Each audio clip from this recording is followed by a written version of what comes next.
publicité, ça prend pas la scène. Gros, je vois tout comme Fico. Wesh l'équipe, bon bah ça y est, c'est vendredi, prends tes popcorn, installe-toi, parce que moi je te fais directement l'actualité. Enfin bref, on commence tout de suite.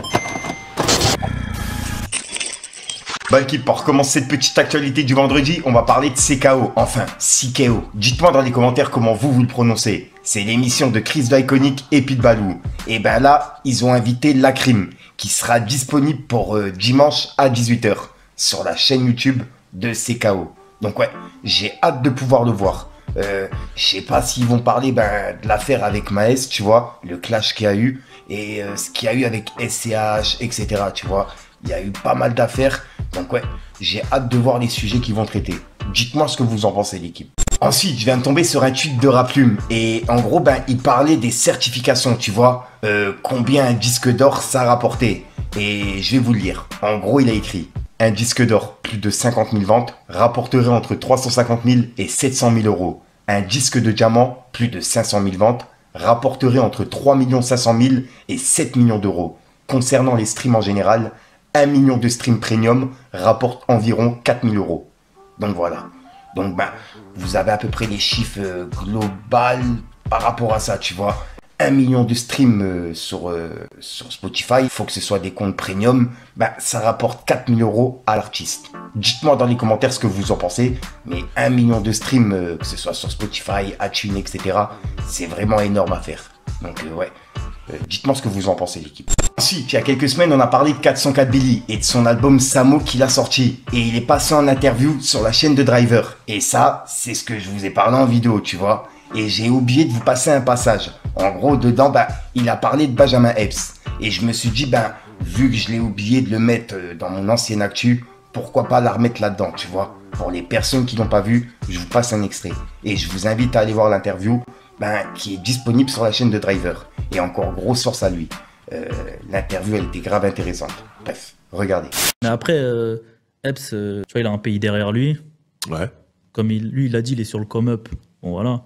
Donc, qui come-up ou qui common, tu vois, qui met un béret, qui... Là, j'ai vu dans son album, il y a un feat avec Abdal Malik. Pour moi, c'est la route qu'il doit prendre, tu vois. Ah ouais. C'est ce genre de son. Parce que là, c'est mort. Tu vas nous parler de la rue et tout, c'est mort. Tu penses que 2025, tu perds un clash, tu peux pas te relever aux yeux des gens en termes de crédibilité, c'est fini. Si, tu peux te relever, mais lui, déjà, il se met des balles tout seul, tu vois. Genre, là, il a sorti un freestyle. T'as entendu son freestyle? Dans l'épicerie, là, ouais. Je suis juste avant qu'on commence l'émission, je l'ai vu arriver et j'ai regardé. Ouais. Moi, je l'ai regardé. Ouais. Il dit des phrases. J'ai touché ma SACEM, je vais m'acheter une paire d'Asics. C'est une dinguerie. Tu vois, c'est. J'ai pas entendu ça. Genre, c'est un ouf. Il se lâche tout seul. Donc pour moi, déjà, ça, je le vois. À part s'il sort un putain d'album, et je lui souhaite en vrai, moi je m'en fous, ça change rien à ma vie, ça, tu vois ce que je veux dire. Mais je sais que le freestyle il est en plusieurs parties. J'ai écouté les 2 premières parties et je trouvais qu'il rappait bien et tout. Et moi, je te dis la vérité, ce que je regardais le plus, c'est il revient après un clash qu'il a perdu. Donc en vrai, tu regardes les yeux du mec, tu regardes son body language, tu regardes si c'est plus le même. Moi, c'est ça que je regardais le plus. Je trouve qu'il rappe super bien et tout, mais plus confiance en lui. C'est là où le mental, ça que j'ai cherché. Le mental, c'est important. Ouais. Tu vois, pour moi, c'est pas un. Là, il a prouvé que c'était pas un guerrier, c'était pas un gars. Après, voilà, il y a un album qui arrive, je sais pas, peut-être qu'il y a ce qu'il faut dedans. Après, c'est pas un mec. Après, il est pas mauvais. On va pas l'enterrer. Non, mais après, il est pas naze. Non, moi justement, pour moi, sur le freestyle, je trouve qu'il rappe super bien. Moi, je pense que l'album, il peut être bon. Voilà. Mais tu vois, par exemple. Mais c'est juste un angle en fait qu'il doit prendre. Il doit prendre un angle, peut-être aller chercher un autre public, venir autrement. Toi, par exemple, t'aurais perdu ce clash. Derrière, tu dois sortir un album. Tu racontes quoi dedans? Qu'est-ce que tu fais? Est-ce que tu restes sur ce que tu as l'habitude de faire ou tu te dis je change? Non, vraie question. Moi, comme j'ai les punchlines et tout, j'aurais sorti un Seimo quand même. J'aurais tiré sur les gens quand même et tout. Ok, ça veut dire que tu serais resté dans ton truc. Non, ça m'aurait pas déstabilisé, moi. Peut-être qu'il doit aussi rester dans son truc alors. Non, mais on fait pas le même rap. Non. Je dis pas. Tu vois, mais déjà, lui, il y a beaucoup de mythos. Il y a beaucoup de. Ouais. Tu vois, il y a beaucoup de mythos. Il la ramène. Tu sais, le rap, c'est bien. Le rap français, il s'inspire du rap américain. Mais des fois, quand t'es trop carré dans ton truc, c'est pas la réalité française. Je vois ce que tu veux dire. Donc déjà, c'est pas le même rap. On touche pas les mêmes gens, finalement. Après, il est pas français. En vrai, il a pas grandi en France. Donc, je pense qu'il a une autre. Mais je pense que moi, déjà, il aurait pas dû répondre de base. J'en ai vu des cons. Hein. Et lui, pour moi, c'était vraiment l'idiot. Il y a un mec qui a rien à perdre. Il y a personne au-dessus de ce gars. Moi, il y a personne au-dessus de moi, il y a personne pour me raisonner. J'ai pas de limite.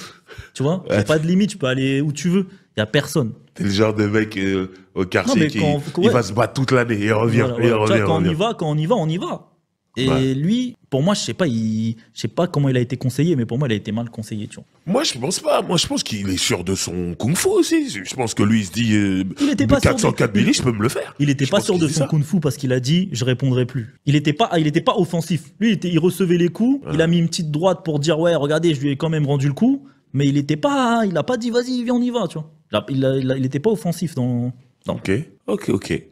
Ensuite, il y a quelques mois, on avait parlé de l'homme pâle et du nombre d'affaires qu'il avait justement sur le dos, tu vois. Les plaintes qu'il avait eues pour VIO, t'as capté. Et là, l'affaire, elle vient d'être classée sans suite. Donc, il est officiellement, au niveau de la justice, reconnu non coupable. Et il a laissé un message par rapport à ça. Il a dit « Pendant 1 an et demi, j'ai eu envie d'écrire ici, de faire des vidéos pour tout expliquer ou montrer des screens. Des choses graves ont été racontées. Elles n'ont pas été déformées ou exagérées. Elles ne sont juste pas arrivées du tout. J'ai entendu, réfléchi, je me suis posé des questions, j'ai revécu chaque soirée et chaque instant. Je suis innocent. Il y a des mois et des mois d'enquête de police. J'ai donné tous les éléments que j'ai pu retrouver à l'époque. Des messages, des photos, des relevés d'appels, des screens sur les réseaux sociaux. Toute ma vie a été fouillée. Mon portable, qui contenait les 10 dernières années de ma vie, a été exploité et gardé pendant des mois pour être examiné. J'ai répondu à des questions pendant 3 jours. Mes proches, ma famille, mes ex, mes amis, tout le monde a été interrogé. Aujourd'hui, un classement sans suite a été prononcé. Et maintenant, il y a ceux qui diront que la justice ne vaut rien. Et en face, il y a ceux qui diront que dans tous les cas, ce genre d'accusation ne veut plus rien dire. Je ne veux pas rentrer là-dedans. Des gens, dans un commissariat, ont passé plus d'1 an sur mon affaire, ont interrogé tout le monde et regardé les preuves. Merci à ceux qui ont choisi d'attendre une réponse. Elle est là. Je reprends ma vie. À bientôt. Donc ouais, dites-moi dans les commentaires ce que vous en pensez et je tenais à vous en parler. Je rappelle que c'est une affaire qui date de 2019, qu'on avait vu en vidéo, et là on est en 2025 et ça vient justement d'être classé sans suite, tu vois, presque 6 ans après. Donc ouais, dites-moi ce que vous en pensez l'équipe, je tenais à vous en parler. Ensuite, ça, j'ai vu pas mal de personnes en parler sur Twitter. En gros, il y a Booba qui porte plainte contre Claire Gabriel. Et c'est par rapport à un clash qui date de plusieurs mois déjà. En octobre ou novembre, ça avait commencé. Et on peut voir qu'il y avait plusieurs tweets qui avaient été mis de la part de Booba, tu vois. Et il y avait des messages privés qui avaient été envoyés entre les deux et tout. Je vous mets tout à l'écran pour des personnes intéressées. Et ça date vraiment, de novembre, octobre, etc. Et là, il y a Booba qui vient lui laisser un message qui dit « Chose promis, 3 petits points ».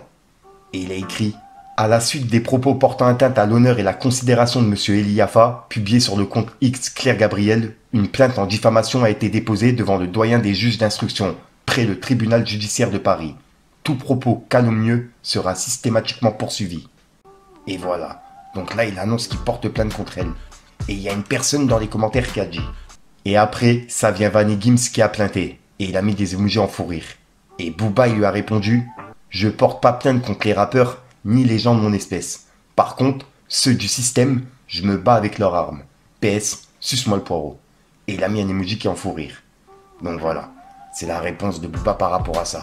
Donc ouais, il y a une plainte qui a été déposée et je vous en reparlerai si jamais il y a du nouveau quoi. Et c'est en train de tourner sur Twitter. Donc dites-moi ce que vous en pensez. Voilà, donc voilà l'équipe, c'est tout pour cette petite vidéo actu. Comme d'hab, n'hésite pas à mettre un petit pouce bleu pour soutenir les référencements et à me dire ce que t'en penses dans les commentaires. Et comme d'hab, si t'as pas envie de mettre un commentaire, tu mets un 2, un 3, puis voilà, c'est juste pour référencement. Allez, ça va, c'est passé. Et puis comme d'hab, c'est tout trop, tu vas la retrouver en fin de vidéo dans plusieurs vidéos, tu vois. Puisque ça m'évite de devoir tourner en fin de soirée. Dans mes vidéos actualité, généralement, c'est la galère. J'en sors une par jour, donc c'est compliqué de tourner. Donc si jamais t'as d'actualité, n'hésite pas à me contacter, je te mets mes réseaux à l'écran, tu vois. Il y a Instagram, Snapchat, TikTok, tout ce que tu veux, même les mails. Et puis voilà. Sinon, je te dis à ce soir pour une même crochante, une nouvelle vidéo et une nouvelle exclue. Je te mens pas, je me suis un petit peu embrouillé, mais ça va aller passer l'intro. L'outro. Wow. Enfin bref, peace the game.